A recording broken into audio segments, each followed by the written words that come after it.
Sanlibo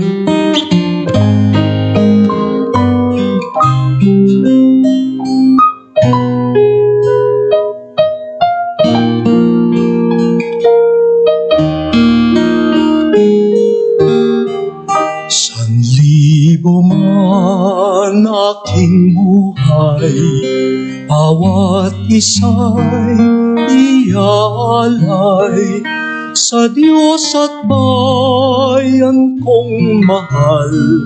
Sasanggalang inyong dangal, isugo mo kahit saan. Hamakin man ako't saktan, dalangin ko'y maging tapat. Pag-ibig mo ay sasapat. Sanlibo man aking buhay, sanlibo ring iaalay, sanlibo kong kamatayan, sa palad mo ilalaan. Sanlibo man aking buhay, sanlibo ring iaalay, sanlibo kong kamatayan,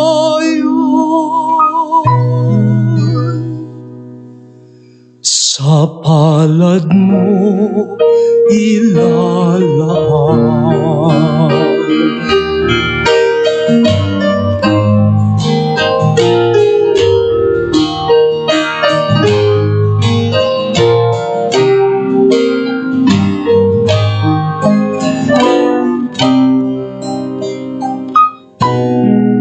Sa palad mo ilalaan.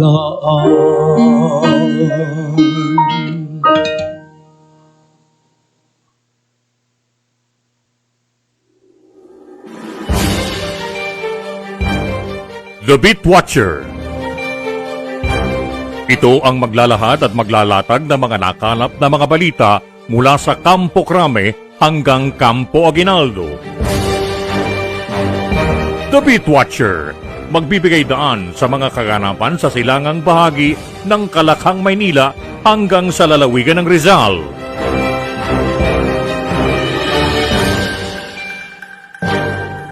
The Beat Watcher.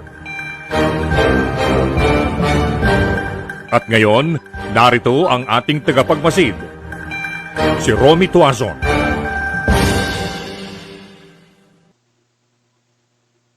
Yan, magandang hapon mga kaibigan. Yan. Kasi kanina, nag-aayos tayo. Hindi man natin na masyadong naayos. Dahil nga, alam naman natin itong ating, yung ating, itong ating aparatos. Kaya, pasensya na po. Ito naman po ngayon mga kaibigan. Pero bago yan, siyempre, papansin nyo, wala na po yung ating dito sa gitna. Ito yung COVID-19. Alam niyo kung bakit mga kaibigan? Ito ang aking purpose dyan. Kasi parang lumalabas sa sarili ko na ako ay nagiging instrumento ng gobyerno para takutin. Pananakot yan mga kaibigan. Sa isip ko lang kasi maraming aking nakausap na sinasabi nila, kapatid, yung mga nagyayari dyan, bakit kailangan sabihin, lumalaki ang ating tinatamaan, dumadami ang namamatay dahil sa COVID-19.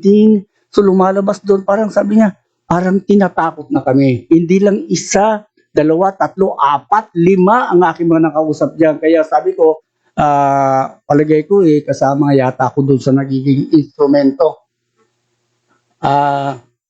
Meron na. Sa nagiging instrumento ko doon sa, sabi na natin, tinatakot yung tao. Oo, dahil nga yung, may nakalimutan. Parang hindi na tayo nagiging, sige ako na lang mamaya, instrumento. Pero bago yan mga kaibigan, siyempre, nakaugalian na natin bago tayo magsimula ng ating programa, ay mayroon tayong tawag to, mga babatiin, siyempre, kasi kung wala sila, wala tayo dito sa ating programa ngayon. Ito kasi hindi ako nakapag-program nung kahapon at saka nung Lunes ba yun? Lunes, no? Kaya nga meron kasi akong inasikaso, kaya ngayon babawi tayo. Ito, tama yan. Tingnan niyo po mga kaibigan, sabi ni Charlie Fry, magandang araw Kuya Romy, para po sa akin mas nakakatakot na iwan natin sa dilim ang mga tao. Naku, totoo po yan, Boss Charlie. Iiwan natin sila, naku, nasasabihin na. Kasi sila kasi mga kaibigan, tama yan, Boss Charlie. Ang sa akin kasi, parang nakikita ko, parang hindi ito ang totoo. Ano ba talaga ang totoo? Imbis na sabihin natin sa mga tao, oy, ano bang gawin natin? O kayo, wag na kayong matakot, ito ganyan. Hindi. At tumataas ang mga natin. May mga doktor pa. Naku, Diyos ko po, at yung klase mga doktor. Yung isang doktor nga dyan, mga kaibigan, na tinanggal sa gobyerno dahil taliwas daw umano sa kanyang tinatahak. Pero naku, lumalayo na po tayo. Ito muna. Batiin po muna natin mga kaibigan, ating mga tagapakinig. Itong si Nisty Zondes, magandang hapon po. Si Rodalim Villarreal Espiritu, thank you. Frederick Federes, maraming salamat po. Ganon din si Rolly Kayanan, si Vicente Cervantes, Generoso Maanyo. Oo. Medyo may problema yata daw yata. Wala yata. Baka naman sa sa inyo yon. Sige, di bali, tutuloy ko lang kasi yan na may nag-message na. Si Generoso Maano, si Tomahawk Ay. Naku, maganda ito Tomahawk Ay. Tomahawk Ay, ibig sabihin. Yan, maganda nga po. Si Ed De La Rosa, Oliver Montero Villamor, Daumbia Rematolaye. Naku, thank you ba? Naku, hirap ma-pronounce mga kaibigan. Pasensya na po kung hindi ko na-pronounce na maayos. Ano po? Si Sir Leoncio Abayan, si Joy Jose Balansayo. Thank you very much din po. Si Eduardo Balin, si Melchor Rodriguez, at siyempre ito si Evelyn Mercado Dolores, si Lapu-Lapu Hiron, Villadolid Marni, si Arim Maturino, si Angel Abihar Jr., si J. Villasilio, si Sir Fred Lobo. Thank you very much, Sir Fred. Ang aking boss, si Alan Lombo. Thank you very much, Sir Alan. Ngayon, siyempre, ano na tayo ngayon? Babalik tayo doon sa ating mga balita. Ito po muna mga ulo ng ating mga balita. Philippine Red Cross nagpasalamat sa mga pinuno ng mga paaralan at LGU sa tulong sa pandemic response. Lieutenant General Antonio Parlade, inupakan ni Senador Richard Gordon sa red tagging issue sa mga community pantries. Food and Drug Administration umaming kulang sa mandato ang kanilang ahensya. Yan po ang ulo ng ating mga balita. Susunod na po ang detalye, mga kaibigan.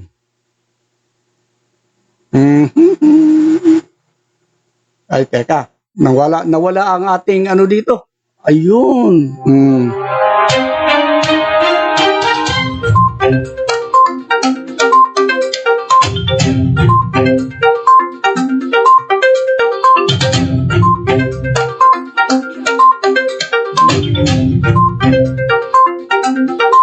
Sa detalye ng mga balita, pinasalamatan ni Senador Richard Gordon, chairman ng Philippine Red Cross, ang mga pinuno ng iba't ibang paaralan at local government units na hindi nagdalawang isip na tumulong sa pandemic response effort ng naturang humanitarian organization. Ayon, ito ang kauna-unahang beses na nakakapit-bisig ang mga paaralan para tumulong. Magsisilbi ng hudyat ito hudyat ito ng dapat matuto ang lahat sa pakikisa ng mga pinuno ng paaralan.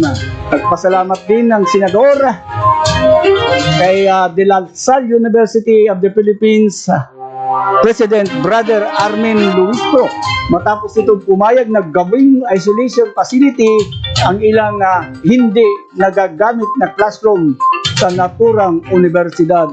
Gagamitin ang 135 bed capacity isolation facility na ito para tulungan ang mga asymptomatic patients. Ayon kay Gordon, mahalaga ngayon ang mabilis na pagdedesisyon ng mga pinuno at siguraduhin na mariresolba ang problema. Bukod sa Lasal, huminga rin ng tulong ang Red Cross Ateneo de Manila University, University of the Philippines, Diliman at Adamson University para gawing pansamantalang isolation facility ang ilang silid-aralan na hindi nagagamit. Sisimulan ang proyekto na ito dahil sa pangangailangan na dagdagan ang mga isolation facilities dahil sa pagsirit ng COVID-19 cases sa Pilipinas.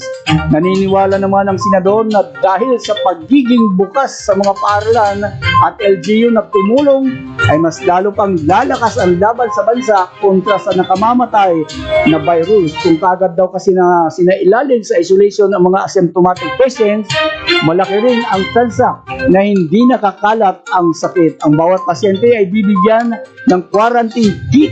May araw-araw na supply ng pagkain at may access sa telemedicine kung kinakailangan nilang makausap ang mga manggagamot o doktor. Dagdag pa dito na magbibigay ang Red Cross ng mga ambulansya sa mga paaralan na ginagawang isolation facilities upang tumulong sa transportasyon ng mga pasyente. Tutulong din ang ahensya sa paglalagay ng mga isolation beds, pamimigay ng supplementary hot meals, pagkakaroon ng shower room at araw-araw na monitoring ng kondisyon ng mga pasyente. Samantala, sa kaugnay na balita, ito pakinggan nyo. Binara ni Senador Richard Gordon ang controversial na si Lieutenant General Antonio Parlade Jr. Ito dahil sa sinasayang lang umano nito ang pondo ng gobyerno para lang idawit sa red tagging ang mga volunteers ng community pantry. Tahasan sinabi ng senador na napupunta lang umano ang milyon-milyong intelligence fund mula sa budget ng Armed Forces of the Philippines sa red tagging ng mga organizers ng community pantries sa bansa imbis na tumulong ang tulungan ng mga ito. Tanong ni Gordon kung may agenda ang organizers ng community pantries, hindi naman daw tutuma ang gobyerno dahil magbibigay lang sila. Ang katotohanan na niya ay napapahiya ang gobyerno dahil kulang ang kanilang ginagawa. Ayon dito, ang ginagawa ni Parlade ay paglabag sa freedom of expression, freedom of people to express themselves, at right of the people to redress from grievances. Nakakahiyaan niya ang ginagawa ng opisyal. Inahalin tulad dito si Parlade sa China na nanunulak ng maliliit upang manlamang. Likas na raw kasi sa mga Pilipino ang maging matulungin kung kaya't hindi dapat ito bahiran ng anuman. Si Parlade ang hepe ng AFP Southern Command at tagapagsalita ng National Task Force to End Local Communist Armed Conflict. Una nang nakiusap si Senador Pampilo Lacson, chairman ng Senate National Defense Committee, na tanggalin si Parlade bilang tagapagsalita ng NTF-ELCA. Samantala, inamin ni Food and Drug Administration Director General Eric Domingo na kulang ang mandato ng ahensya para makatugon sa mga health emergencies tulad ng COVID-19 pandemic. Ito ang sagot ng opisyal matapos na questionin ng ilang mambabatas ang trabaho ng FDA bilang regulatory body sa mga gamot at iba pang medicine products o medicinal products. Ayon kay Domingo, ang Republic Act number 9711 o FDA law lang ang batas na pinagbabatayan ng ahensya sa mga aktibidad dito. Pero kulang daw ito ng provisyon para tumugon sa mga emergency tulad ng pandemic. Kung may magbibigay man ngayon ng mas mabilis na aksyon sa ahensya, ito ay ang Executive Order 121 ng Pangulong Rodrigo Duterte dahil binibigyan nito ng kapangyarihan ang FDA na maggawad ng Emergency Use Authorization. Umapila si Domingo sa mga kongresista na suportahan ang FDA sa pamamagitan ng batas na magbibigay ng epektibong mandato sa ahensya sa gitna ng health crisis. Sa ngayon, may nakabindun pang panukalang batas sa Kamara at Senado para mapalawak ang mandato ng FDA na sa magbibigay ng EUA. Nilinaw naman ng FDA chief na hindi tutol ang ahensya sa ivermectin, lalo na't mainit pa rin ang usapin sa paggamit nito laban sa COVID-19. Samantala, nanawagan sa pamahalaan si House Deputy Minority Leader Carlos Zarate sa Isagani Zarate na ipagtanggol ang environment at resources ng Pilipinas laban sa exploitation na ginagawa ng China. Dahil malaki na ang environmental damage na nagawa na sa Pilipinas at ang natural resources ng bansa, ang expansionist at militaristic base building ng China sa West Philippine Sea. Dapat ngayon pa lang ay kumilos na ang Duterte administration para pigilan ang environmentally degrading activities ng China sa teritoryong sakop ng Pilipinas bago pa man wala nang matira para sa susunod na henerasyon ng mga Pilipino. Ayon pa kay Zarate, makailang ulit na rin aniyang sinabi na environmental at scientific group tulad ng Kalikasan, Agham at Homonhon ang tungkol sa mapinsalang aktibidad ng China sa West Philippine Sea. Isa rito ang sinabi ng Agham kung saan 16,000 hectares sa bahura na ang nasira ng China sa West Philippine Sea noong 2017. Tinatayang aabotan niya sa 33.1 billion pesos sa kada taon kapag nagpatuloy ang encroachment ng China sa lugar. Nababahala naman ang Homonhon o grupong Homonhon sa posibleng 240,000 kilos o mahigit 260 tonelada ng isda ang kinukuha ng Chinese fishing vessel na nagsulputan at kumalat sa Hulian Territory simula noong buwan ng Marso o nakaraang buwan. Samantala, walang nakikita ang Facebook na particular na individual na target sa malisyusong pagtag ng mga links na may kinalaman sa adult videos. Gayunman, tuloy-tuloy pa rin naman ito daw ang investigasyon ng pamunuan ng Facebook kaugnay sa mga lumalabas na malisyusong tagging matapos magreklamo ang ilang social media users dito sa bansa kahapon. Kahapon nga nang magpaalala ang Department of Justice Office of Cybercrime sa lahat ng Facebook user matapos na lumabas ang report na maraming Facebook account user ang nabiktima ng otomatikong pagtag sa mga post na naglalaman ng link na magiging daan para sa adult videos. Bago ito, nakalagay na pinindot na link na kailangan muna ng user na mag-install ng upgraded video player para mapanood ang buong video. Pero sa oras na click ang link, magre-result ito ng automatic at random tagging ng parehong post sa mga Facebook friends ng isang user. Ganun pala yun. Dahil dito, sinabi ni DOJ Office of Cybercrime na kapag nakatanggap ng notification tagging ang isang user, lalo na sa mga mahihilig sa mga videos na naglalaman ng mga adult content, ay wag na nila itong pindutin bagkus agad makipag-ugnayan sa autoridad. Posibleng maharap sa kasong paglabag sa Republic Act 10175 o Cybercrime Prevention Act of 2002 ang mga responsable sa introduction o transmission ng naturang mga materials, maging ang mga viruses gaya ng malwares at mga pagbabawal ng computer system. Samantala, nagbigay naman ang Kaspersky, isang cybersecurity company ng incentive para maprotektahan ang kanilang mga accounts. Ayon kay Kaspersky General Manager for Southeast Asia na Xu Xiangdong, ang tatlong tips ay kinabibilangan ng think before clicking, maglagay ng password sa kombinasyon ng mga letra, numero at mga characters at pansamantalahin ang security at privacy features ng social media. Nako. Samantala, ito maganda ito. Tiniyak ng Department of Energy na walang mararanasang rotating brownout ang mga residente ng Luzon ngayong tag-init. Dahil sa madalas na makapagtala ang ahensya ng red alert o pagtirik ng mga planta ng kuryente tuwing tag-init dahil mataas ang demand ng supply ng enerhiya sa panahong ito. Ayon kay Undersecretary Felix William Puentebella, Department of Energy, tagapagsalita ng Department of Energy ng red alert, wala ng red alert ang kagawaran batay sa projection o pagtaya ng Department of Health, posibleng umabot sa 11,841 megawatts ang demand ng kuryente ng Luzon sa kalagitnaan ng buwan ng Mayo.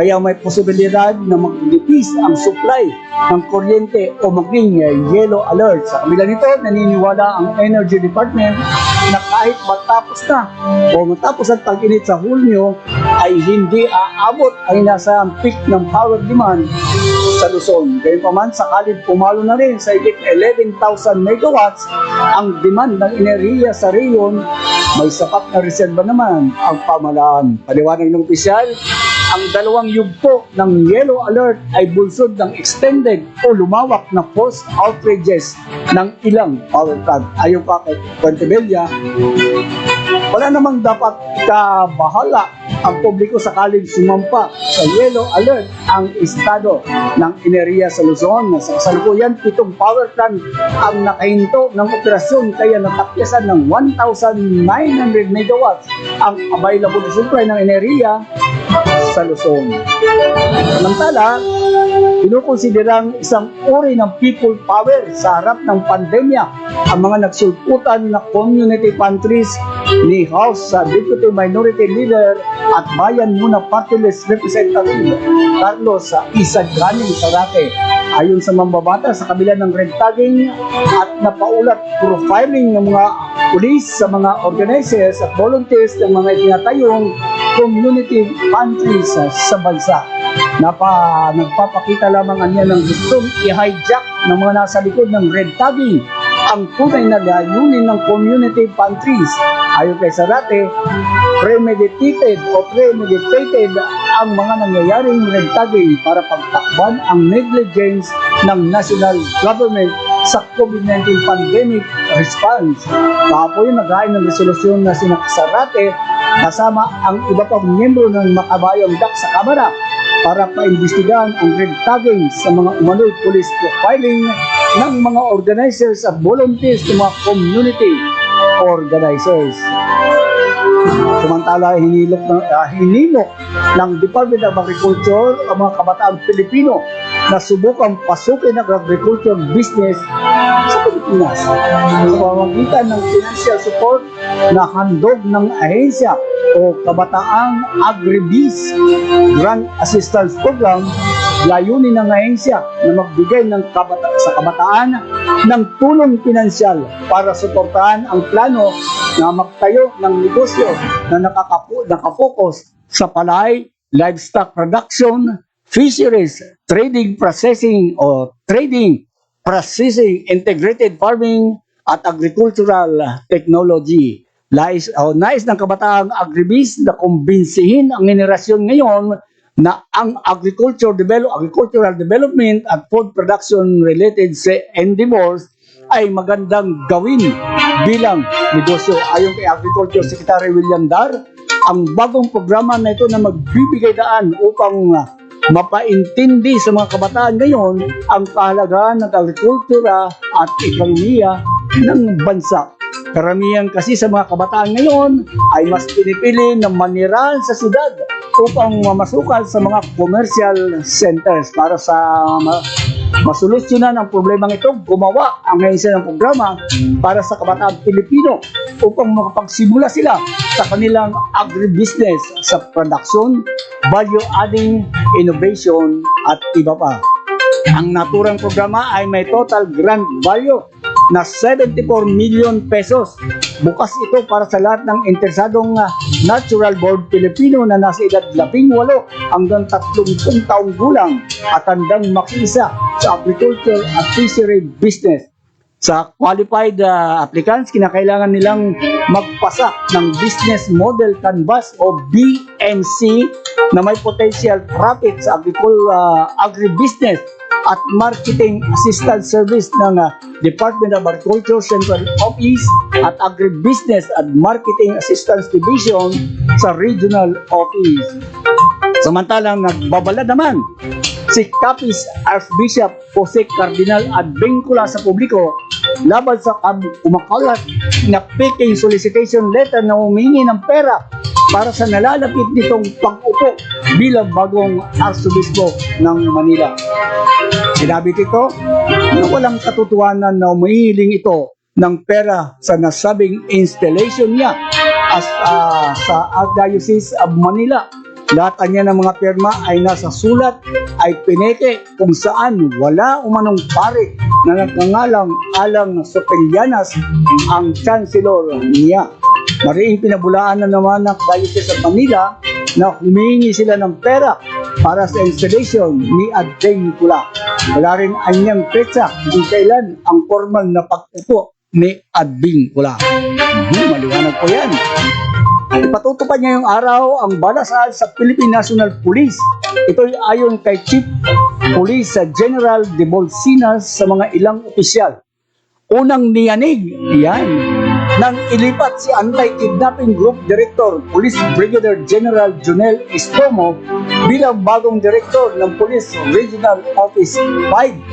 Pinalitan ni Estomo si Police Brigadier General Bartolome Bustamante na itinalaga bilang bagong Director ng Human Resource Doctrine and Development. Bukod pa dito, may 8 Police Colonel mula sa Camp Crame at Police Regional Offices ang inilipat sa mga bagong posisyon. Ang mga ito ay sina Colonel Castillo o Rodolfo Castel Jr.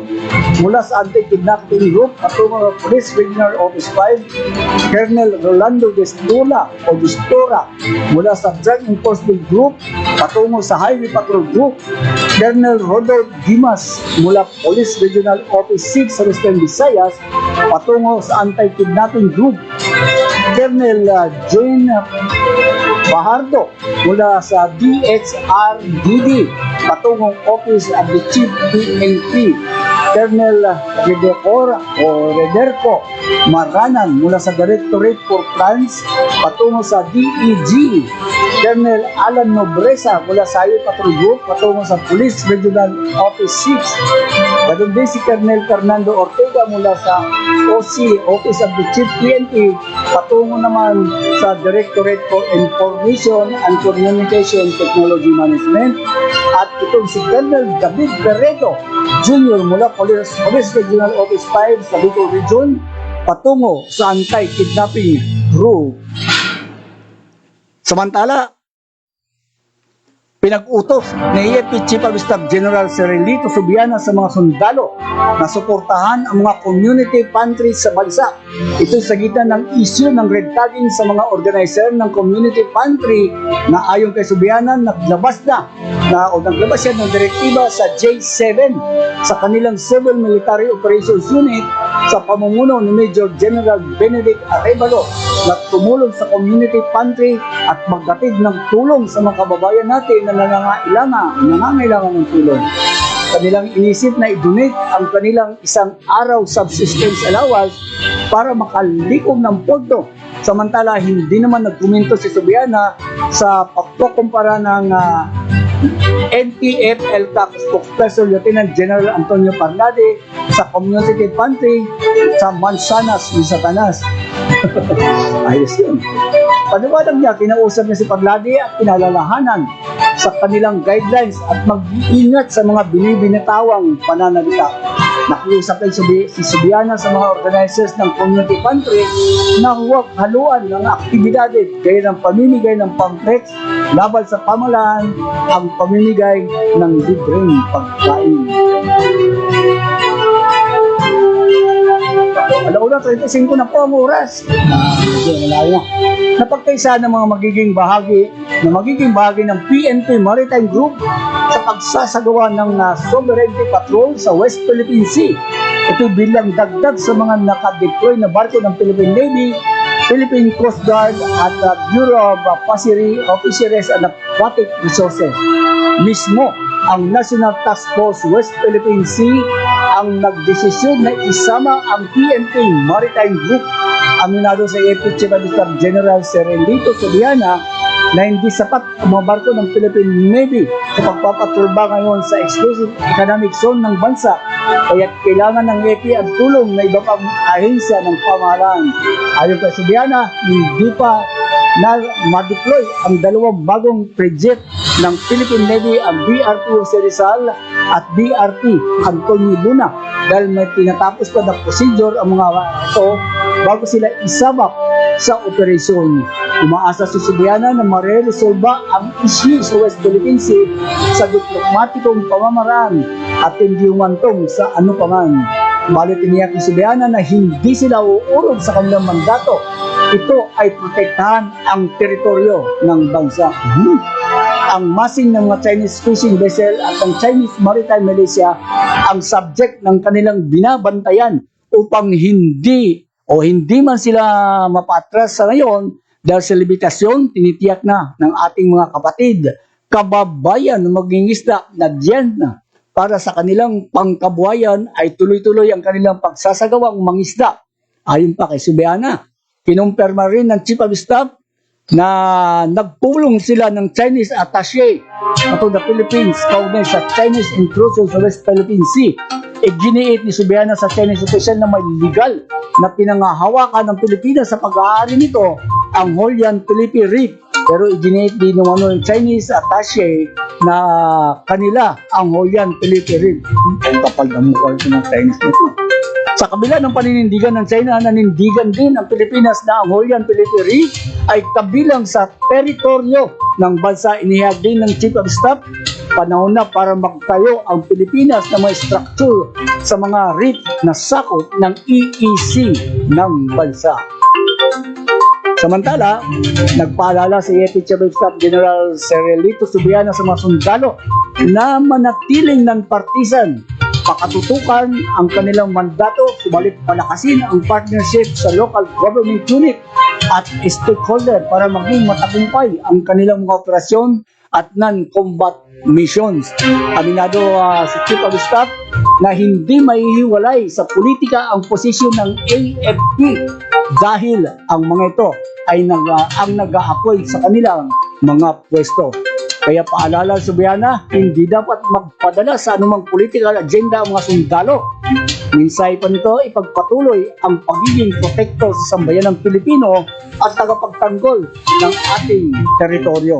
Binigyan din si Subiana that at stand as one protector of the people and defender of territory. That is our job and that is our mandate. Ginawa ni Subiana ang panawagan ng bisitahin nito ang mga sundalo sa lalawigan ng Sulu. Sa pakikipagpulong ni Subiana sa kanyang mga tauhan sa Sulu, ginit ito na gawin ang kanilang mandato na protektahan ng sambayanan laban sa mga kaaway ng Estado at ipagtanggol ang teritoryo ng bansa. Samantala, pinuri ni Subiana ang anti-terrorism campaign ng 11th Infantry Division Joint Task Force Sulu dahil sa pag-neutralize sa mga teroristang grupo, lalo na ang pagpatay sa Egyptian suicide bomber. Ipresenta ni na West Bingkong Chief Lieutenant General Corleto Binduan at Joint Task Force Sulu Commander Major General William Gonzales kay Subiana ang mga sumukong bandidong Abu Sayyaf. Samantala, mahihirapan nang makapasok sa sa bansa ang mga banyagang terorista gamit ang Southern Backdoor. Ito ang paniniyak ni Chief of Staff General Cerelito Subihana dahil sa pinalakas na security defense posture na pinatutupad sa tri-boundary ng Pilipinas, Malaysia at Indonesia. Meron ng magandang mechanism, magandang security posture sa tri-boundary kasama ang Malaysia at Indonesia sa katibugan na walang namomonitor. Kinumpirma din ng Chief of Staff na wala rin silang na-monitor na presensya ng mga foreign terrorists sa Sulu. Kamakailan napatay ng mga sundalong army ang Egyptian suicide bomber sa kanilang latest military operation. Binabantayan din ng militar ang mga Pinoy Abu Sayyaf group members na nangiinganyo maging suicide bomber sa Sulu at patuloy ang ginagawang pagtugis ng 11th Infantry Division at Joint Task Force Sulu sa mga ito. Unang sinabi ng Joint Task Force Sulu Commander Major General William Gonzales na putol na ang financial support ng Abu Sayyaf sa international foreign terrorists kaya hirap ang SD gayon sa resources.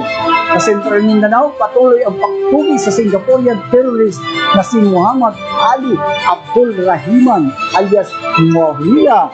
Si Muawiyah o si Muawiyah ay kasama yung Zulkifli bin Hir alias Barwa na napatay ng mga miyembro ng PNP SAP sa Mamasakano, Maguindanao. Samantala, pinalalahanan ni Chief of Staff General Cerelito Subihana ang mga sundalo na manatiling ng partisan at tutukan ang kanilang mandato. Yan. Samantala, apektado ang 4 na matataas na opisyal ng Armed Forces of the Philippines sa nangyayaring balasan. Formal na nanungkulang kahapon ang bagong commander ng 4 na matataas na tanggapan ng AFP. Ito'y sa sinagawang sabayang change of chief ceremony sa Camp Aguinaldo na pinangunahan ng Deputy Chief of Staff AFP Vice Admiral Eric Kagawan. Si Brigadier General Henry Dayuen, ang dating commander ng 503rd Brigade, 5th Infantry Division ng Philippine Army, ang umupo bilang bagong chief ng Office of the Internal Auditor.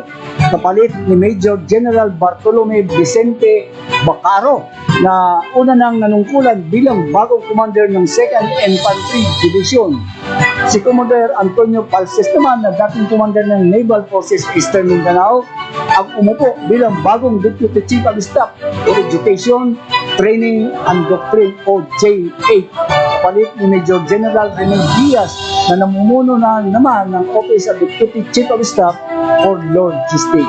Samantala si Admiral Alberto Carlos na dating pinuno ng J4 ang itinalagang bagong commander ng Philippine Navy Fleet, habang si Brigadier General Larry Mojica ang dating Assistant Division Commander ng 5th Infantry Division ang umpot bilang Chief AFP Pension and Gratuity Management Center. Sa huling balita, plano ng Armed Forces of the Philippines na magtayo ng ilang struktura sa West Philippine Sea para sa lalong mapatunayan ang soberenya ng bansa sa lugar. Sinabi ni AFP Chief of Staff na General Cerelito Subihana ang nasabi na hakbang ay bilang pantapat sa ginagawa ng China na sa paglalakbay.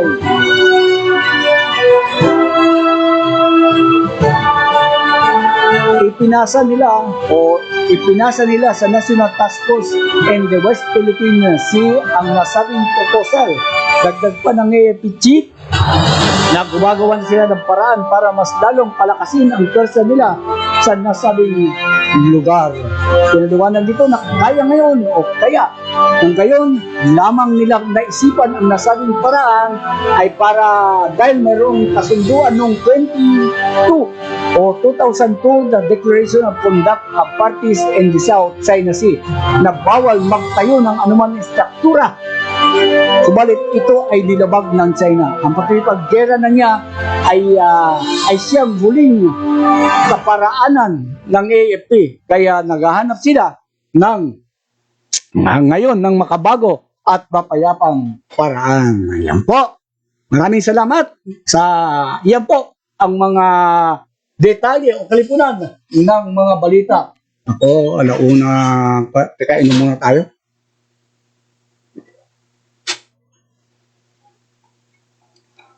Alauna 44 na po.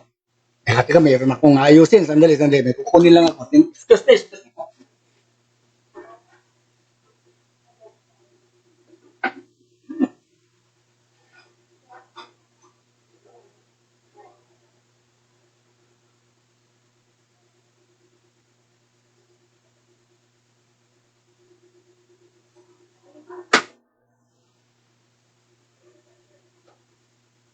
Yan. Yan na po. Sa isa na po. Mayroon pa tayong inayos. Ngayon, punta na tayo sa ating pag-uusapan, mga kaibigan. Ano bang ating pag-uusapan? Ano daw? Anong sabi ng aking mga kababayan? Hakbang ng gobyerno laban sa COVID-19, walang direksyon. Tama po ba yan? Yan. Maraming salamat. Magandang hapon po kay Alpi sa Quesa Stenberg International Scanner. Sir Alpi. Yan. Thank you very much. Ngayon, ito ang ating pag-uusapan. Sinasabing, walang direksyon. Bakit nasabi naman ng walang direksyon natin mga kababayan? Ngayon, ano po ba ang measures ang ginagawa ng gobyerno para mapuksa ang COVID-19 sa bansa? Alam niyo po mga kaibigan, kaya naglabasan ng ganitong mga katanungan. Dahil nga, ang dami ng mga bansa na nagsasabing, wala naman daw talagang, sabi nga na, wala talaga itong virus na ito? Kasi nga, ang nasabi ko nga noon, kasi sinabi nila, bakit kailangan mag-vaccine kayo? Lalong lumalaki. Kaya nga, ang nangyayari tuloy, sa akin, tinanggal ko na yung ng COVID. Bakit kamo? Kasi nagiging instrumento ako para takutin, mga takutan ng mga tao. Alam naman kasi natin ngayon, mga kaibigan, ang mga tao ay takot na eh. Pero tama si Boss Charlie, si Boss Charlie kung pababayaan natin, nandun na, hindi naman ako nagsasabi na pababayaan, di po ba, Boss Charlie? Ito ang sa akin naman, ayoko lang maging daan ako para sabihin sa kanila, tumataas tayo ngayon, maraming namamatay. Hindi ho ganun. Parang, kung ang magsasalita ako dito, sasabihin ko kung anong dapat natin gawin. Sabihin natin, huwag kayo mag-alala. Makakalipas din tayo dyan. Marami na tayo na pagdaanan. Ganun sana, hindi yung, tumataas na ang natin ngayon. Kailangan ganito, kailangan ganun. Ganun din yung mga doktor, mga kaibigan. May mga doktor po ba na nagsabi sa inyo, magdasal na tayo, ganito tayo, huwag kayong mag-alala, ganito, ganyan. Hindi ho ito ganito malulusutan natin itong vaccine na ito, itong virus na ito. Dahil mayroon na tayong mga napagdaanan pa, mga virus na lusutan natin. Ito pa kaya. Kaya lang, ang nangyari kasi, nasa pamamahala yan, mga kaibigan Noong mga karaan mga virus, may SARS-CoV pa, ang gobyerno na gumawa ng hakbang. Ganun din sa mga virus na yan. Mayroon TB virus, polio virus, ganyan-ganyan, measles, mga virus yun, mga kaibigan Kaya nga nangyari, gumagawa ng paraan. Ito, ewan ko kung anong paraan ang ginawa nitong gobyerno ngayon ni Pangulong Duterte. Ano yan, bara-bara? Ang dami mga pinatupad. Face mask, face shield, yung sa motorsiklo na mayroon pang tawag doon, yung barrier. Mag-asawa, kailangan may barrier, nag-angkasan, pag-uwi sa bahay, magkatabi, magkayakap. Ano pa yan? Ang mga pamilya, mga kaibigan, alam mo na, nasabi ko nga, kahapon na, iniba, pinag-iwaywalay. Bakit kamo? Pinag-iwaywalay nila dahil sa lockdown. Ang nakikita ko kasi ng ibang tao, ang lockdown ba ay solusyon para mapuksa itong COVID-19. Lumabas ka ng mga katanungan. Actually, may nakuha ko mga katanungan Pero ito pa, isa-isay natin. Kung patuloy ang pagtaas ng kaso, ano ibig sabihin nito? Hindi epektibo ang hakbang para sumpuin ang virus. Ito pa yan. Bakit? Paano magiging effective yan? Hindi nga bumababa. Mula doon sa unang-una pa lang na nagkaroon ng mga virus, kung ilan libo lang yan, wala akong nakitang bumaba. Pataas ng pataas. So, anong nangyayari doon? Parang ang mga tao, pumasok na sa utak ang takot. Bakit? Ang takot nila, sasabihin ng gobyerno, nakamamatay yan, na ganito yan. Anong mga kapalpakan na mayroon pa? Yung PCR test, mga kaibigan. Hindi sila sure kung totoo ba o hindi. Ang ano nga sinasabi mga kaibigan, na pwede ko bang banggitin dito,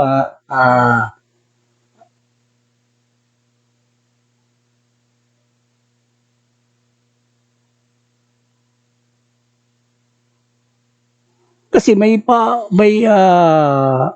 kautusan ng CDC, ano. Sinasabi nila na ang doktor, ay wag ko ito yan, kautusan, kasi hindi ko pa nababasa yun, na broadcast lang, na sinasabihan daw ng mga doktor na magsinungaling. Ha? Yan na, hindi pa ito, ano ba? Sinasabi ko lang ngayon dahil may narinig ako, may nabasa ako. Ang sinasabi daw, mga doktor magsinungaling. Kahit sabihin nyo pa lang na ang pasyente ay duda pa lang, duda na COVID-19, diretso na yan, COVID-19 na yan, ganun na yan, sige, COVID-19 na yan. Kahit wala pang testing, basta napagdudahan mo lang. Nakakatakot nga mga kaibigan eh. Bakit? Sinasabi ko ron, bara-bara. Ang daming mga pinatutupad, tapos isisisi sa taong bayan, sasabihin kasi mga walang disiplina. Sa ngayon nga mga kaibigan, sa nakikita ko, nagmumukhang katawa-tawa na itong si Secretary Duque. Nung una, lumabas yan, dala-dala, stick, panukat, magkatabi kayo. Kaya yung pag nakita na magkatabi, palalayuin, susukatin ng kanyang dala-dalang stick. Ako, di ba siya nagmumukhang tanga nun? Katawa-tawa. Tapos yung mga bodyguard niya, yung mga nakasunod sa kanya, magkakadikit. Ngayon, yung lumabas ng nakaraan lang, metro ng hawak niya, talagang eksakto sa sukat.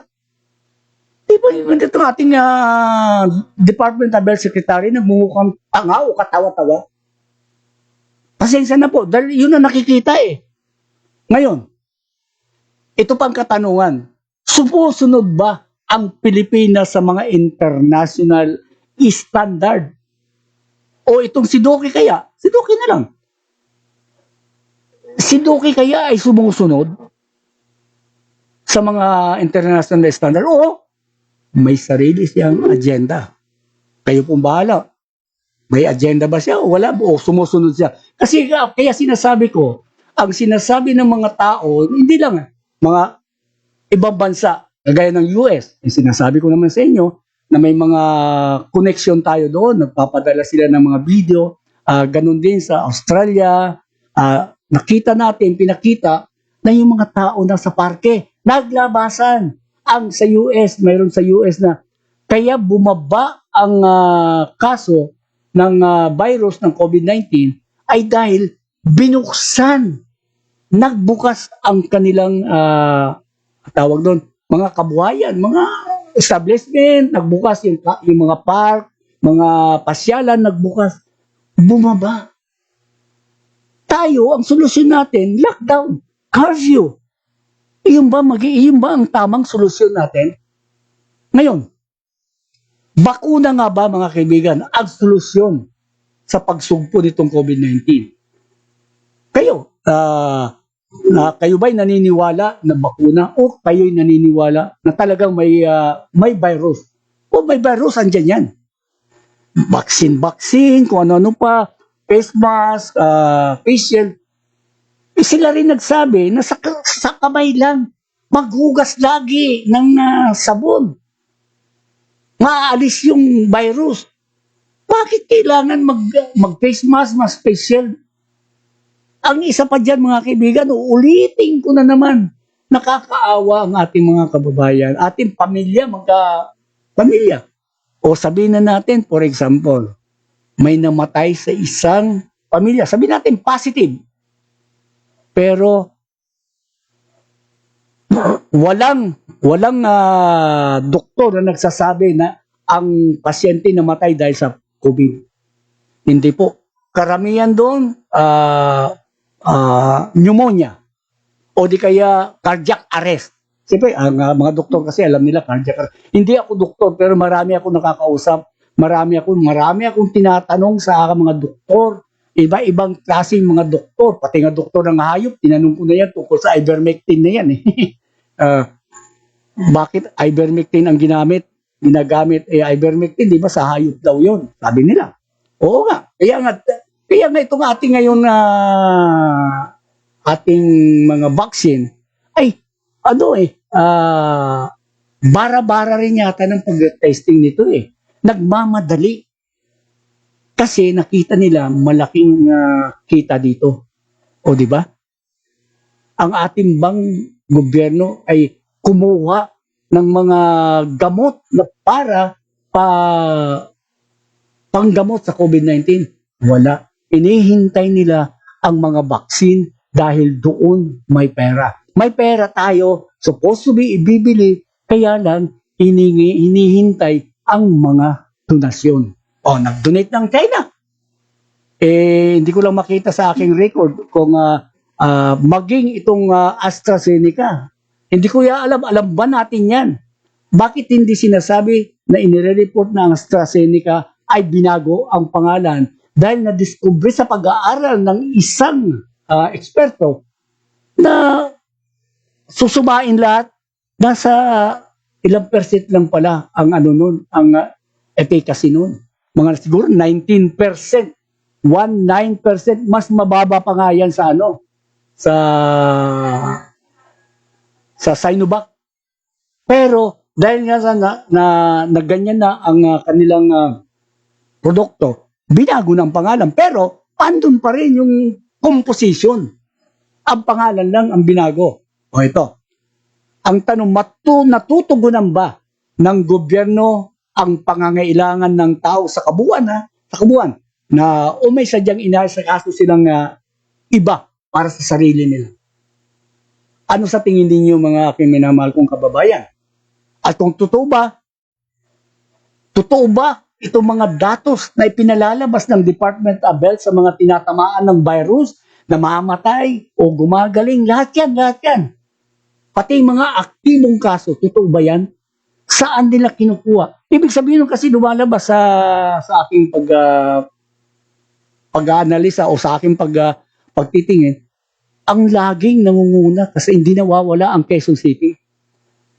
Ilan na yun? Ibig sabihin, ilan na lang ang natitira sa Quezon City na puro Quezon City. Ilan na lang ang natitira sa Quezon City kung ganun? Di po ba? O, tignan nyo rin lang.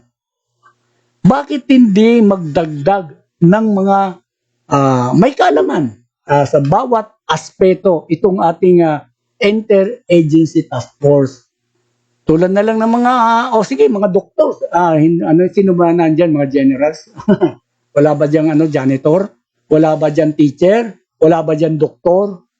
Kahit pare, ilagas niyo yung pare kasi kailangan nila ng spiritual. Hindi yung puro, ganito gawin natin, ganito ang mag-distancing kayo, magsuot kayo ng face mask, gito, Natuturiti na ang isip ng tao. Tapos, papasok pa yung lockdown, curfew. Yun yung sinasabi ko, bakit hindi magdagdag? Mga doktor, karamihan dyan, hindi naman doktor eh. Di ba? Sino si general? Puro general? Alisin yung mga general, ipalit yung mga doktor. At sige, maglagay kayo ng general kung ilan lang yan. Pero hindi.